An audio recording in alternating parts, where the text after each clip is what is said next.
dan pemirsa, untuk membahas mengenai aksi massa menolak kekerasan Rohingya, kita sudah kehadiran Bang Daniel Anzar Simanjuntak. Beliau selaku Ketum PP Pemuda Muhammadiyah. Selamat petang, Bang. Selamat petang, Mbak. Sehat ya, Bang? Terima kasih sudah hadir pada sore hari ini. Melihat pemerintah ini sebenarnya tidak hanya mengecam, tetapi memang melakukan langsung mengirim Ibu Menlu ke Myanmar untuk melakukan diplomasi. Tetapi publik di sini ternyata tidak merasa puas.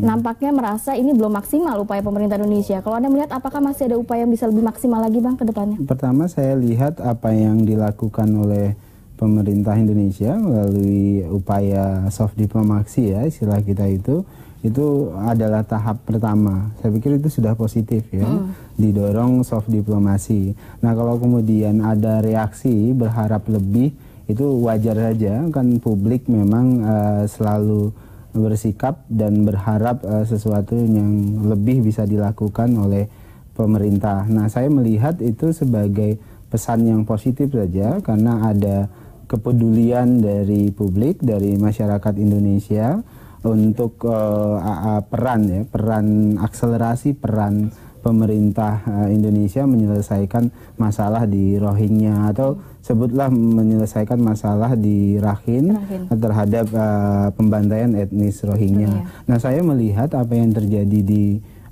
Rakhine ini kan istilah saya itu legalized genocide. Kenapa saya menyebut legalized genocide?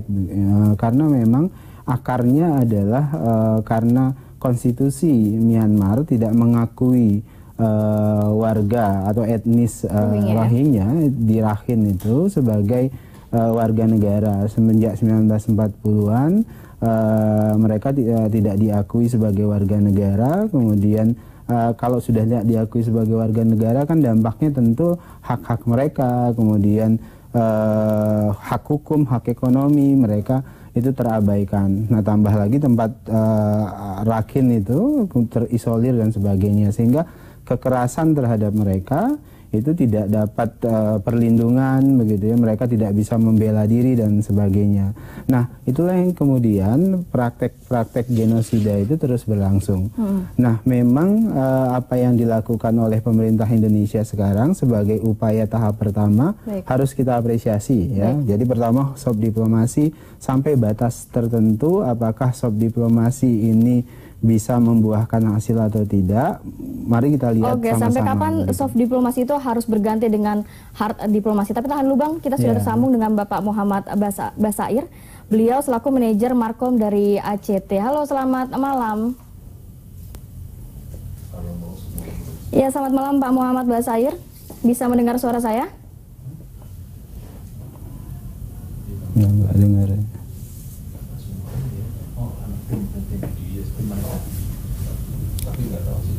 Iya, Pak Basair, ini melihat langkah apa yang saat ini dilakukan ACT terkait dengan kasus Rohingya?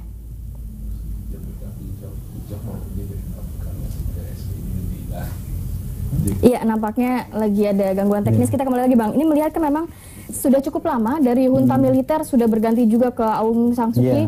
Sampai saat ini, walaupun kita tahu memang dia mendapat Nobel Perdamaian, ternyata tidak menghilang juga kasus Rohingya dapat terselesaikan.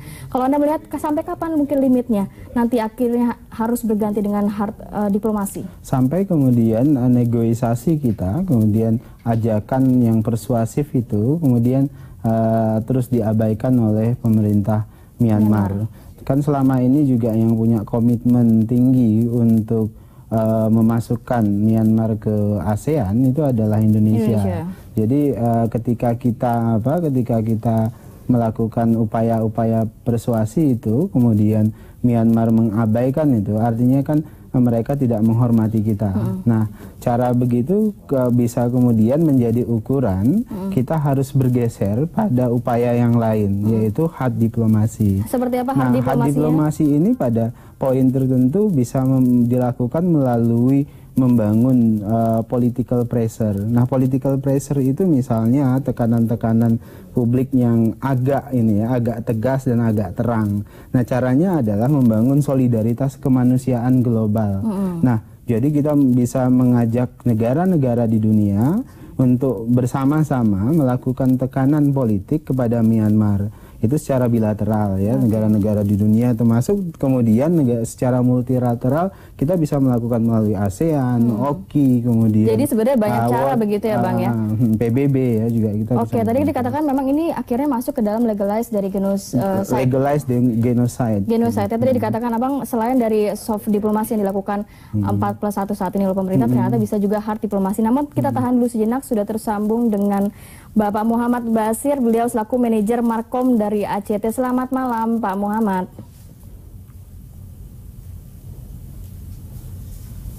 Malam, Assalamualaikum warahmatullahi wabarakatuh. Waalaikumsalam. Ini melihat langkah apa yang saat ini dilakukan ACT, Bang, terhadap kasus atau konflik dari Rohingya ini?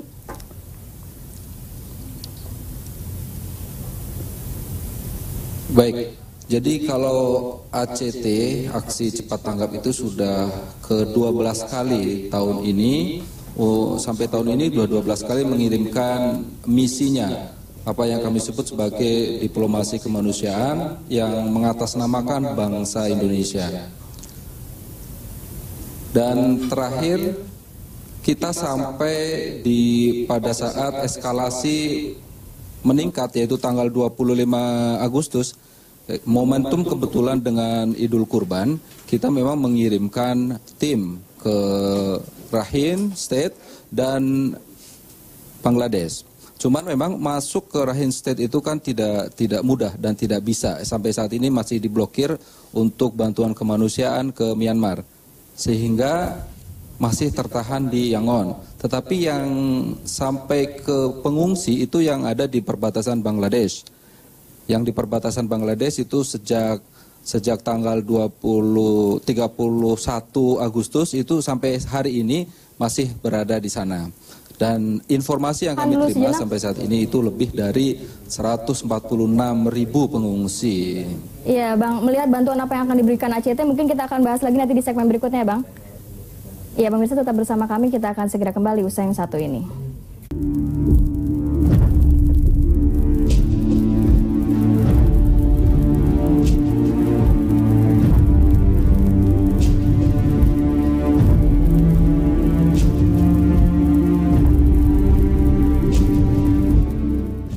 Kembali Anda menyaksikan Ada Berita Petang, dan kembali kita berbincang dengan Bapak Muhammad Basair, manajer Markom ACT yang telah tersambung bersama kita. Kembali lagi Bang Basair, itu melihat bagaimana saat ini akses untuk masuk ke dalam Rakhine maupun di Rohingya sendiri. Apakah sudah cukup leluasa kita, khususnya Indonesia sendiri?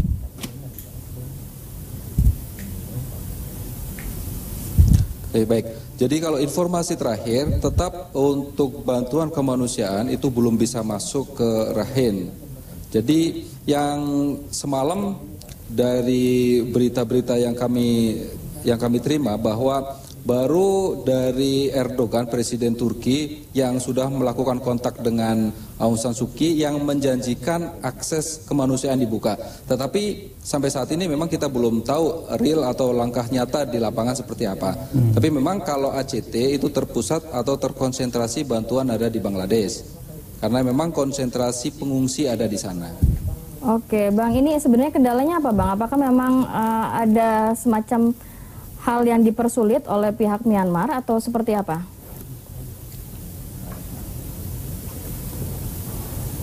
Ya, memang dipersulit, memang tidak bisa masuk karena ini kan sudah menyangkut berbagai isu ya, terutama politik, agama, sehingga kami tidak tahu persis kenapa, alasannya apa pemerintah Myanmar menutup akses bantuan kemanusiaan. Baik, tadi Bang Basair mengatakan bahwa ini sudah 12 kali misi diplomasi yang dilakukan atau tindakan yang dilakukan ACT ke Myanmar. Sejauh ini bentuk apa bantuan yang diberikan kepada Myanmar sendiri atau Rohingya? Oke, baik. Jadi selama ini kita memberikan bantuan kepada para pengungsi dan kita memberikan seperti makanan, terus juga obat-obatan, pelayanan kesehatan. Bahkan terakhir untuk memuliakan pengungsi di Bangladesh kita memberikan yang namanya kartu atau humanity card. Jadi kita tidak lagi menginginkan para pengungsi berderet mengantri untuk hanya mendapatkan sembako. Jadi kita berikan humanity card dalam bentuk kartu, di situ sudah kita injek dengan nominal seperti misalnya 250.000 atau 500.000, dan mereka silahkan datang kepada toko-toko atau serba yang sudah bekerja sama dengan ACT dan silahkan memilih sendiri jenis bahan pokok apa yang diinginkan. Kemudian kita juga membuat shelter untuk para pengungsi di Bangladesh. Baik, terima kasih Bang Muhammad Basair untuk waktunya. Beliau selaku manajer Markom dari ACT. Kembali lagi Bang Daniel, ini melihat ternyata aksesnya agak sulit ya. Tadi kita tahu bahwa Indonesia kabarnya menjadi satu-satunya yang dibuka lebar atau diberikan ruang oleh Myanmar, diberikan masuk untuk membantu menyelesaikan permasalahan dari Myanmar sendiri. Iya, saya 2 kali ke Yangon ya, ke misi Religion for Peace yang ditunjuk untuk melakukan diplomasi dengan teman-teman lintas agama di Yangon.